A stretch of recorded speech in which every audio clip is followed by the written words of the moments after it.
नमस्कार मित्रों, एसएससी अड्डा जीके में आपका बहुत बहुत स्वागत है। आज हम आपदा प्रबंधन का पार्ट 9 लेकर आए हैं। आज हम भारत में आपदा प्रबंधन चक्र और कुछ महत्वपूर्ण जो एमसीक्यू है वो करेंगे। तो आइए स्टार्ट करेंगे। स्टार्ट करने से पहले आप हमारे चैनल को लाइक, सब्सक्राइब और शेयर जरूर करें। भारत आपदा प्रबंधन चक्र। तो आइए प्रश्न नंबर 1 देख लेते हैं। सेंडाई फ्रेमवर्क के तहत प्राथमिकता क्या है? तो जो सेंडाई फ्रेमवर्क है उसके अनुसार प्राथमिकता क्या क्या होनी चाहिए हमें देखना। तो परीक्षण, नेटवर्क, शोध, पूर्वानुमान। तो यह परीक्षण भी होना चाहिए, नेटवर्क भी, शोध, पूर्वानुमान भी। साथ ही जोनों में वर्गीकरण यानी कि मानचित्रण जो रहता है, और साथ ही क्या रहता है, निगरानी और चेतावनी जो प्रणालियां हैं वह भी होनी चाहिए। संकट, जोखिम तथा सुभेद्यता का मूल्यांकन भी जरूरी है। चेतावनियों, आंकड़े तथा सूचना का विस्तार सम्मिलित है। तो यह सभी जो चीजें हैं सेंडाई फ्रेमवर्क के तहत प्राथमिकता के दौरान होनी चाहिए। अगला प्रश्न है, एजेंसियों के मध्य आपदा से संबंधित समन्वय में किन किन सुधारों की आवश्यकता है? तो जब भी कोई आपदा आती है, कोई भी एकदम अचानक से विनाश लीला हो जाती है, तो जो एजेंसियां होती है तो उनमें क्या क्या सुधार करते रहना चाहिए ताकि जो भी आगे आपदा आती है उसको अच्छे से क्या किया जा सके, अच्छे प्रकार से राहत कार्य वहाँ पर हो सके। तो क्या होता है, समग्र आपदा शासन जो होता है उसमें जो आपसी समन्वय की स्थिति होती है, आपसी जो सामंजस्य है वह होना चाहिए, तालमेल आपस में रहना चाहिए। अनुक्रिया, साथ ही जो भी अगर आपको लगता है कि भूकंप वगैरह आने की पता लग जाती है जानकारी, तो चेतावनी देना। सूचना और आंकड़े उपलब्ध कराना, साथ ही जो सूचना है और आंकड़े उपलब्ध कराना जरूरी होता है कि अगर ऐसा कुछ हो गया है, कहीं पर आपदा आ गई है, तो कितना वहाँ पर नुकसान हुआ है, कितनी राहत सामग्री की ज़रूरत है, कितने लोगों के लिए रहने की व्यवस्था करनी है, खाने पीने की करनी है। तो इस तरह का अगर पूरे आंकड़े आप लोगों के पास होंगे कि कितने लोग बेघर हुए हैं, कितने लोगों की जाने गई है, जान मान की जो क्षति कितने, तो ये सब आंकड़े आपको उपलब्ध कराना चाहिए। साथ ही गैर संरचनात्मक उपाय, जो अन्य और भी उपाय हैं, वह सब भी आपको करने चाहिए। आपदा जोखिम न्यूनीकरण में निवेश आपदा जोखिम न्यूनीकरण में निवेश संरचनात्मक उपाय कौन से हैं? तो जो जोखिम होता है, जो आपदा आती है, तो जो कम से कम वहाँ पर न्यूनीकरण मतलब कम से कम क्या है, नुकसान हो, तो क्या करना चाहिए, उसके लिए किस तरह के जो संरचनात्मक उपाय होने चाहिए। इनमें क्या है, इनमें आपदा से जो निपटना है, तो इनमें आपदाओं से निपटने में प्रयासरत समुदाय की सहायता हेतु आवश्यक विभिन्न भौतिक अवसंरचनाएं तथा सुविधाएं सम्मिलित होती हैं। तो जब भी कोई आपदा होती है उसने निपटने के लिए क्या होता है, जो समुदाय होता है, जो लोग होते हैं, उनकी जो सहायता के लिए जो भौतिक ज़रूरतें होती हैं, रहना, कपड़ा, खाना पीना, ये साथ ही जो अन्य सुविधाएं हैं, पुनर्वास की व्यवस्था, पुनर्निर्माण, इस तरह की जो पूरी सुविधाएं इसके अंदर सम्मिलित की जाती हैं। क्वेश्चन नंबर 4, आपदा जोखिम न्यूनीकरण में निवेश और गैर संरचनात्मक उपाय कौन से हैं? तो वह क्या है, आपको कानून होना चाहिए पता, अगर किसी कारण से कोई कार्यवाही नहीं हो रही है, आपदा राहत सामग्री नहीं, तो आपको कानून का पता रहना चाहिए। प्रतिमान, नियमन, मार्गदर्शक सिद्धांत, साथ ही आपको मार्गदर्शन का भी पता होना चाहिए कि जागरूकता होनी चाहिए लोगों में कि किस तरह से क्या क्या कार्य किए जाएं। और जो निवेश है बाढ़ राहत कार्यों पर, कहाँ पर उसको पैसे को खर्च किया जाए। साथ ही तकनीकी कानूनी व्यवस्था, साथ ही जो वक्त के साथ चीज़ें हैं, जो टेक्निकल चीज़ें भी हैं, उनकी भी आपको व्यवस्था आदि इसमें सम्मिलित करनी चाहिए। क्षमता निर्माण से आप क्या समझते हैं? तो क्षमता निर्माण में क्या क्या होता है, प्रशिक्षण कार्यक्रम। तो देखिए, जब बाढ़ राहत है या भूकंप की राहत से संबंधित, तो जब वो पहले से एजेंसियां तैयारी की जाती हैं, पहले से जो बल हैं, सैनिक बल आदि जो भी तैयार किया जाता है, तो उनको प्रशिक्षण देना चाहिए सबसे पहला। क्यों? प्रशिक्षण से लोगों को आप तैयार कर सकते हैं कि किस तरह आप जो भी राहत कार्य करने कैसे करेंगे। दूसरा, पाठ्यक्रम का विकास होना चाहिए, जो भी पाठ्यक्रम है उससे संबंधित उसका विकास करेंगे। व्यापक पैमाने पर जागरूकता का प्रसार, तो लोगों में आप जागरूकता फैलाएंगे कि कभी भी ऐसी स्थिति उत्पन्न हो जाती है तो आप कैसे बचाव कार्य कर सकते हैं। नियमित मॉक ड्रिल तथा आपदा अनुक्रिया अभ्यास, तो क्या है, नियमित तौर पर चाहे कोई आपदा आए ना आए तो मॉक ड्रिल वगैरह और जो अभ्यास करते रहना चाहिए, ताकि जब आप अभ्यास करते तो आपको पता लगता है कि अगर ऐसा कुछ आ जाती है, कोई आपदा अचानक आ जाती है तो आपकी कितनी तैयारी है। तो अभ्यास और मॉक ड्रिल से आपका क्या फ़ायदा रहता है, आपको अपनी तैयारी का पता लगता है, अगर कोई कमी है तो आप उसका पूरा कर सकते हैं। क्वेश्चन नंबर 6, अनुक्रिया प्रणाली की संस्थागत व्यवस्था में निम्नलिखित कौन से तत्व सम्मिलित हैं। तो जो संस्थागत व्यवस्था में कौन सी जो प्रणाली, इसमें कौन से तत्व शामिल होते हैं। राष्ट्रीय स्तर पर अनुक्रिया के सामने सभी आवश्यक संसाधनों की लामबंदी हेतु आपदा विशिष्ट उत्तरदायित्व वाला नोडल केंद्रीय मंत्रालय, तो ये सब इसके अंदर। पूर्व चेतावनी प्रणालियों तथा चेतावनियों के लिए आपदा विशिष्ट उत्तरदायित्व वाली केंद्रीय एजेंसियां कौन सी है। तो चेतावनी प्रणाली और चेतावनियों के लिए जो आपदा विशिष्ट उत्तरदायित्व वाली जो केंद्रीय एजेंसियां कौन कौन सी हैं, तो ये दो होती हैं। एक होती है राष्ट्रीय आपदा मोचन बल NDRF और दूसरी है राज्य आपदा मोचन बल SDRF। तो ये स्टेट लेवल पर आपके और दूसरा राज्य लेवल पर।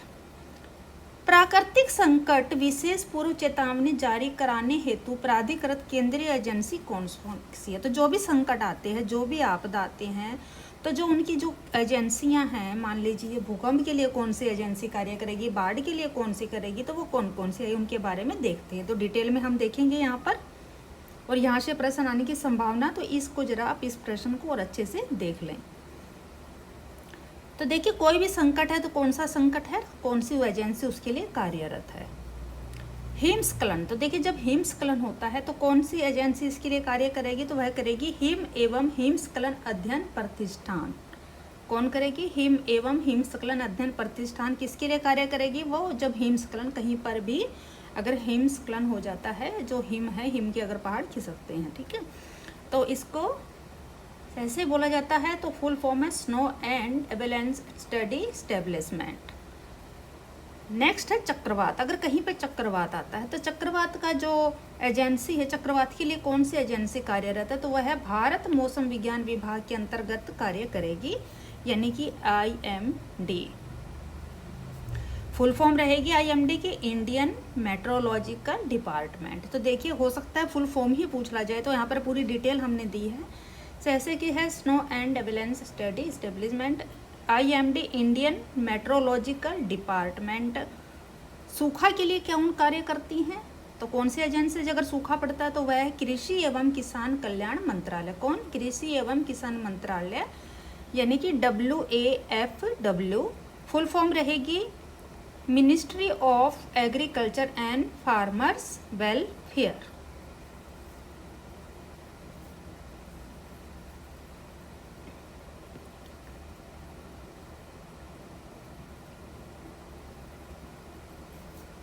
नेक्स्ट है आपका भूकंप, अगर आता है तो भूकंप के लिए भी कौन है, तो भारत मौसम विज्ञान विभाग, यानी कि IMD इंडियन मेट्रोलॉजिकल डिपार्टमेंट।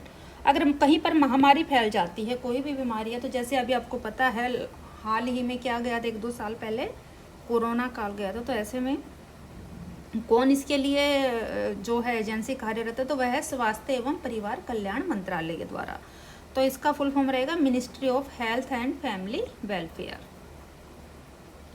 बाढ़ अगर आती है तो बाढ़ के लिए कौन है, तो केंद्रीय जल आयोग। कौन, केंद्रीय जल आयोग, यानी कि CWC, सेंट्रल वाटर कमीशन। कौन, सेंट्रल वाटर कमीशन।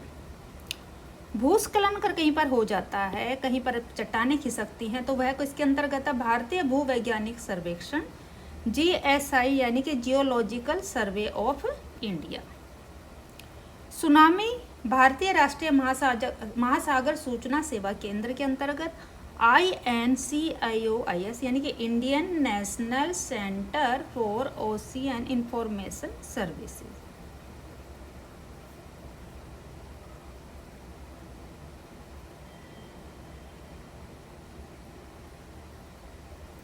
देखिए यहाँ पर ये एम आना चाहिए, एम क्या आएगा यहाँ पर, ministry, ministry of agriculture and farmer welfare. इधर भी ये डब्ल्यू मिस्टेक में लिखा गया है, प्रिंटिंग मिस है, तो यहाँ पर भी एम कर लीजिएगा।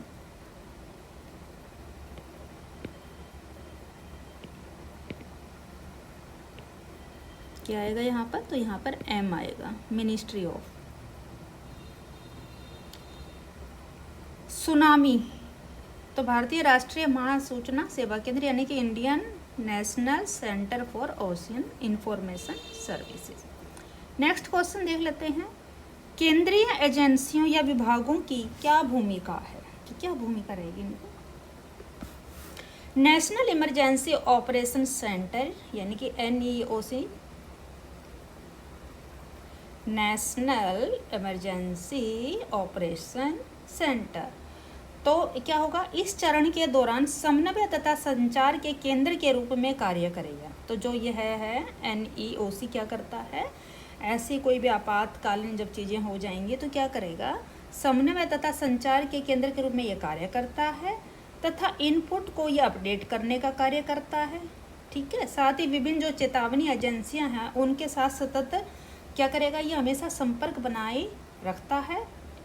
यह स्टेट इमरजेंसी ऑपरेशन सेंटर, तो ये क्या है, SEOC यानी कि स्टेट इमरजेंसी ऑपरेशन सेंटर तथा डिस्ट्रिक्ट इमरजेंसी ऑपरेशन सेंटर यानी DEOC, अगर ये फुल फॉर्म आ जाएंगे इसलिए मैं सब चीज़ें आपको बता रही हूँ, को आपदा की सूचना प्रदान करता है। क्या करता है, आपदा की सूचना प्रदान करेगा। साथ ही मानव संसाधन जो विकास मंत्रालय है वो आपदा प्रबंधन विभाग, प्राधिकरण, पूर्व चेतावनी एजेंसी और विभिन्न नोडल मंत्रालयों, राज्य सरकारों के साथ संपर्क तथा समन्वय स्थापित करेगा।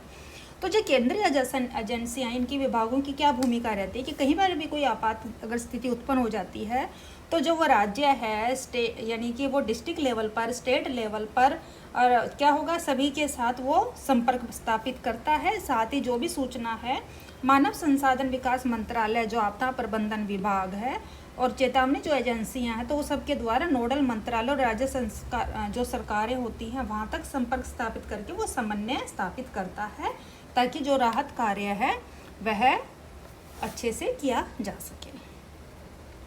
देखिए फिर आपको पता ही है प्रधानमंत्री ने क्या किया गया था, राष्ट्रीय आपदा योजना लागू की, तो उसके अंतर्गत क्या किया गया, 10 सूत्रीय एजेंडा तैयार किया गया था। क्या किया गया, 10 सूत्रीय एजेंडा बनाया गया है। कब, 2016 में क्या किया गया था, राष्ट्रीय आपदा प्रबंधन योजना 2016 के अंतर्गत। तो आइए देखते हैं क्या क्या है इसके अंतर्गत, क्या एजेंडा है। नंबर 1, विकास संबंधी सभी क्षेत्रों में आपदा जोखिम प्रबंधन के सिद्धांत को अनिवार्य रूप से आत्मसात करना। तो जो भी विकास कार्य हैं जहाँ पर भी आपदा अगर कोई आई है तो जो वहाँ पर है आपदा जो जोखिम अगर हुआ है, कोई विपदा कहीं पर आई है तो वहाँ पर क्या करेंगे, विकास संबंधी जो कार्य हैं उनको कार्यरत करना। सार्वभौमिक जोखिम सुरक्षा प्रदान करने की दिशा में कार्य करना। अगर कोई भी ऐसा जोखिम सार्वभौमिक तौर पर हुआ है तो वहाँ पर आपको लग रहा है कि कोई भी विपदा आ सकती है, कोई भी कारण बन सकता है, कोई चट्टान खिसक सकती है, पहले से इन चीज़ों का अगर पता लग जाता है तो क्या करेंगे, उस दिशा में आप पहले से ही क्या करेंगे, सुरक्षा प्रदान करेंगे, वहाँ से लोगों को हटा दिया जाता है ताकि कम से कम हानि हो। इस तरह में कार्य करे जाते हैं। आपदा जोखिम प्रबंधन में महिलाओं की अधिक भागीदार और उनकी नेतृत्वकारी भूमिका को प्रोत्साहन देना। देखिए जो महिलाएं होती हैं आमतौर पर वही सबसे ज़्यादा जंगों पर रहती है, पुरुष लोग आमतौर पर बाहर काम के लिए, तो क्या होगा अगर औरतों की भागीदारी रहेगी तो वो उन चीज़ों, उन स्थितियों से और ज़्यादा अच्छे से निपट सकती है, इसलिए उनको भी प्रोत्साहित करना चाहिए, आगे लाना चाहिए। वैश्विक रूप से जोखिम मानचित्रण में निवेश, तो वैश्विक जो रूप है वर्ल्ड के जो है तो उसमें क्या है, जो मानचित्रण के रूप में भी इसमें क्या होता है, जो जोखिम है वो उसमें निवेश करना चाहिए। आपदा जोखिम प्रबंधन प्रयासों की दक्षता के संवर्धन हेतु प्रौद्योगिकी का लाभ उठाना चाहिए। तो क्या है, अगर आपदा का कोई भी जोखिम है तो उनको जो प्रबंधन कार्य कर रहे हैं, जो भी आप उनके राहत कार्य के प्रयास कर रहे हैं तो उसमें आप प्रौद्योगिकी को भी शामिल करना चाहिए। आपदा संबंधी अध्ययन हेतु विश्वविद्यालयों के एक नेटवर्क का विकास करना चाहिए। तो कहीं पर भी अगर कोई आपदा संबंधी क्या है, जो स्कूल लेवल पर या विश्वविद्यालय लेवल पर आपको एक नेटवर्क स्थापित करना चाहिए और लोगों को जागरूक करना चाहिए। उससे क्या होगा कि आपको पहले से ही कि बाढ़ आएगी तो बाढ़ की स्थिति में ये कार्य करना, भूकंप आएगा तो ये करना है, बचाव कार्य इस तरह से होगा तो ये सब क्या है, आपदा संबंधी अध्ययन यहाँ पर शामिल करना चाहिए। किसमें किया गया, ये प्रधानमंत्री का जो 10 सूत्री एजेंडा तैयार किया गया उसके अंतर्गत ये बातें मैं आपको बता रही हूँ। सोशल मीडिया और मोबाइल टेक्नोलॉजी द्वारा उपलब्ध कराए जा रहे अवसरों का भी लाभ उठाना चाहिए, क्योंकि आज के वक्त में क्या, कहीं भी अभी कोई चीज़ हो जाती है तो सबसे पहले क्या इसमें सोशल मीडिया ही काम करता है, या मोबाइल टेक्नोलॉजी के द्वारा ही लोग एक दूसरे लोगों से कनेक्ट हैं, तो पता लग जाता है कहाँ पर क्या कार्य हो रहा है, क्या विपदा अचानक से आ गई है। स्थानीय क्षमता तथा विभिन्न पहलुओं को प्रोत्साहन देना, तो स्थानीय जो लोग हैं वहाँ की जो हैं और अगर जो वहाँ पर अन्य जो चीज़ें हैं उनको प्रोत्साहित करना, ताकि वे सब आगे आके एक दूसरे की सहायता कर सकें। यह सुनिश्चित करना कि किसी आपदा से सीखने का अवसर व्यर्थ ना जाए। मान लीजिए बाई चांस कहीं पर कोई आपदा आ जाती है, तो जब एक बार आपदा आ गई है तो आने वाले लोगों को जानकारी हो जाती है कि भाई अगर ऐसा कुछ अचानक से होता है तो हमें क्या करना चाहिए, किस तरह हम बचाव कार्य कर सकते हैं, कैसे लोगों को हटा सकते हैं। तो अगर कुछ ऐसा हो गया है कहीं पर तो वहाँ से आपको सीखना भी चाहिए कि आगे वाली अगर ऐसी आपदा है तो आप उसमें किस तरह से बचाव कार्य और अच्छे से कर सकते हैं। आपदा के प्रति अंतर्राष्ट्रीय अनुक्रिया में बेहतर सामंजस्य, तो आपदा के साथ में क्या, आपदा कोई ये तो है नहीं कि सिर्फ भारत में ही आएगी, आपदा तो वर्ल्ड में कहीं भी आ सकती है, जैसे ज्वालामुखी विस्फोट है, बाढ़ का आना, चट्टानों का गिरना, सुनामी या भूकंप, तो ये तो कहीं भी आ सकते हैं। तो क्या होगा, आपका अंतर्राष्ट्रीय जो देश और विदेश है एक आपस में सामंजस्य बिठाना चाहिए, ताकि आप एक दूसरे को सहायता दे भी सकते हैं और ले भी सकते हैं ऐसे टाइम पर। तो ये थे 10 सूत्री एजेंडा जो प्रधानमंत्री के द्वारा बनाया गया है। अब कुछ MCQ कर लेते हैं जो मोस्ट इम्पोर्टेंट रहने वाले हैं। देश और सर्वाधिक, देश में क्या आएगा यहाँ पर, देश में सर्वाधिक आपदाग्रस्त राज्य कौन सा है। तो सबसे जो आपदाग्रस्त राज्य कौन सा है, तो वह है सबसे ज़्यादा बिहार। बिहार में क्या है, भूकंप और जो आपका बाढ़ है सबसे ज़्यादा आती है। आपको पता है जो बिहार में क्या है, कोसी नदी सबसे ज़्यादा तबाही लाती है। इनमें से कौन आकस्मिक प्रबंधन के घटक नहीं है। तो जो आकस्मिक प्रबंधन, आपदा जो प्रबंधन है उसका घटक कौन सा नहीं है, तो स्वयंसेवी संगठन, तो ये तो आते ही हैं राहत कार्य में। स्थानीय प्रशासन भी सहयोग करता है अगर कोई भी आपदा आती है, स्थानीय लोग भी। तो संगीतकार, तो कौन नहीं है इसका घटक, संगीतकार। तो इसका सही ऑप्शन रहेगा आपका ए, संगीतकार। भारत के किस भाग में सुनामी की चेतावनी के लिए विशेष प्रबंधन किए गए। तो सुनामी कहाँ पर आती है, तो सुनामी कहाँ आती है, समुद्र के तट पर आती है, समुद्र किनारे आती है। तो मरुस्थलीय भाग में नहीं आती, हिमालयी भाग में नहीं आती, प्रायद्वीप पे नहीं, तो कहाँ आती है, तटीय भाग किसका, समुद्र का। तो ये ऑप्शन डी आपका करेक्ट रहने वाला है। आकस्मिक प्रबंधन का प्रमुख घटक कौन है। तो गांव या मोहल्ला, कहीं पर भी कोई आपदा आएगी तो प्रमुख घटक कौन से हैं, गांव या मोहल्ला, बिल्कुल सही। स्वयंसेवी संगठन, बिल्कुल सही।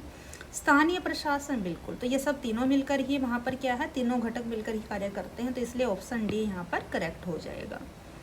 निम्न में से कौन सा प्राथमिक उपचार का साधन है। तो देखिए, अगर कहीं पर किसी को आपदा आ गई है, कोई चोट लग गई है, कुछ हो गई, तो क्या आप सबसे पहले रस्सी ले जाएंगे या लाइफ जैकेट देंगे या सीढ़ी देंगे, नहीं। आप सबसे पहले अगर कोई चोट वगैरह लगी तो बैंडेज और टेप के द्वारा उसको, उनका खून या ब्लड अगर आ रहा है तो आप ठीक करेंगे। तो ए ऑप्शन यहाँ पर करेक्ट है। सूखे से बचाव का मुख्य तरीका निम्न में से कौन सा है। अगर कहीं पर सूखा पड़ रहा है तो उसको बचाएं कैसे कर सकते हैं, नदियों को आपस में जोड़ देना, बाढ़ की स्थिति या सभी, तो नहीं। वर्षा का जल संग्रहण आपको करना चाहिए। अगर वर्षा जब होती है, पानी का आप संग्रहित करते हैं, अगर किसी कारणवश वर्षा कम होती है तो आप उस पानी को अपने खेतों में सिंचाई कर सकते हैं। तो ऑप्शन ए यहाँ पर ठीक है। कोई भी प्रबंधन तब तक सफल नहीं हो सकता जब तक कि उसमें किसकी सहभागिता ना हो, सरकार की, सेना की, आम लोगों की। तो देखिए, सरकार अगर आपको सारी राहत सामग्रियां उपलब्ध नहीं करवाएगी, साथ नहीं देगी, तो आप कार्य नहीं कर सकते। उसके अलावा सेना की भी ज़रूरत है। कहीं पर भी कोई लोग दब जाते हैं या लोग खो जाते हैं जो बचाव कार्य किए जाते हैं, तो सेना की भी सहभागिता जरूरी होती है। आम लोगों की भी सहभागिता, अगर वहाँ पे जो आम नागरिक रहने वाले अगर वो साथ नहीं देंगे, क्योंकि जो वहाँ रहने वाले लोगों को ज़्यादा जानकारी रहती है कि कहाँ पर क्या है, तो सभी की सहभागिता यहाँ पर अनिवार्य है। तो इसलिए क्या ऑप्शन रहने वाला है, डी बिल्कुल करेक्ट है। आपदा प्रभावित लोगों के लिए निम्नलिखित में से कौन जीवन रक्षक हो सकता है। तो जब आपदा प्रभावित लोगों के लिए कौन जीवन रक्षक है, राष्ट्रीय सेवा योजना के स्वयंसेवक, सही है बिल्कुल। राष्ट्रीय कैंडिडेट कोर के स्वयंसेवक, तो यहाँ पर क्या रहेगा, ए और बी दोनों करेक्ट है, ऑप्शन सी यहाँ पर सही है। मकान में आग लगने की स्थिति में आपको क्या करना चाहिए? क्या दरवाजे और खिड़कियां बंद करके बैठ जाना चाहिए? बिल्कुल गलत है ये तो। अग्निशमन यंत्र को बुलाना, आग बुझने तक इंतजार करेंगे कि जब आग बुझेगी तब हम घर के अंदर जाएंगे, ये भी और होंगे, इनमें से कोई नहीं गलत। तो अग्निशमन यंत्र को आपको बुलाना है, तो कौन सा, ऑप्शन बी यहाँ पर सही है। प्रखंड स्तर पर आपदा प्रबंधन के लिए किसे उत्तरदायी बनाया गया है? तो प्रखंड स्तर पर पूछा है, तो प्रखंड स्तर कौन सा है, तो पंचायत समिति को, ऑप्शन बी यहाँ पर सही है, पंचायत समिति को। तो आज के लिए थे यह प्रश्न थे। आपको हमारी सीरीज कैसी लग रही है? अगर अच्छी लग रही है तो प्लीज़ ज़्यादा से ज़्यादा चैनल को लाइक, सब्सक्राइब और शेयर ज़रूर करें। हमें आपके सपोर्ट का बहुत ज़रूरत है, तब ज़्यादा से ज़्यादा हमारी वीडियो